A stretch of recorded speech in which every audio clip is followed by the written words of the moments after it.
नमस्कार सर्वांना। प्रथमतः सर्वांना नवरात्रीच्या हार्दिक शुभेच्छा। नवरात्रीचा हा पवित्र काळ देवीच्या उपासनेचा व भक्तीचा आणि शक्तिस्मरण करण्याचा आहे। आज आपण ऐकणार आहोत देवी महात्म्य म्हणजेच सप्तशतीचा पवित्र पाठ। नवरात्रीच्या 9 रात्रीमध्ये आपण देवीच्या 9 रूपांची उपासना करतो।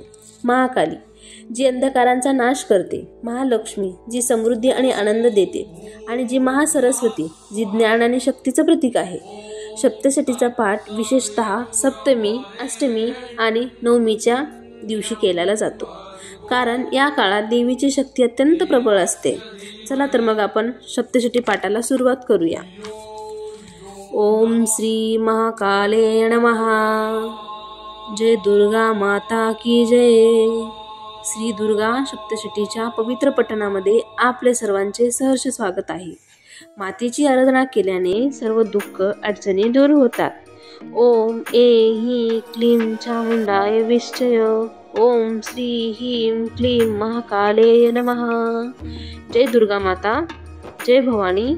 सर्व भक्तीच्या रूपात देवी आमच्या जीवनात सुख, शांती आणि समृद्धी द्या। सिंहासने स्थिता दुर्गा, सर्व संकट निवारण करा, भक्तांचे कल्याण करा। सर्वभूत ही ते रते, भक्तांच्या जीवनात आशा आणि भक्ती भरा। माता सर्वत्र दयाळू, भक्तांची रक्षण करणारी, सर्वांना सुख देणारी। जगात कुणाच्याही जीवनामध्ये अडचणी येतात, पण मातेच्या चरणी समर्पण केल्याने त्या नक्की दूर होतात। ओम नमो नारायणाय।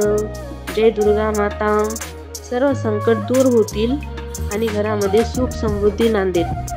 जरी काही महिलांनी या वर्षी जरी सप्तशतीचा पाठ केला नसेल किंवा त्यांना माहिती नसेल, तर येत्या 2026 मध्ये नक्की सप्तशतीचं पाठाचे पठण नक्की करा। आणि हा जर व्हिडिओ आवडला असेल तर लाईक करा, शेअर करा, सबस्क्राईब करा। धन्यवाद।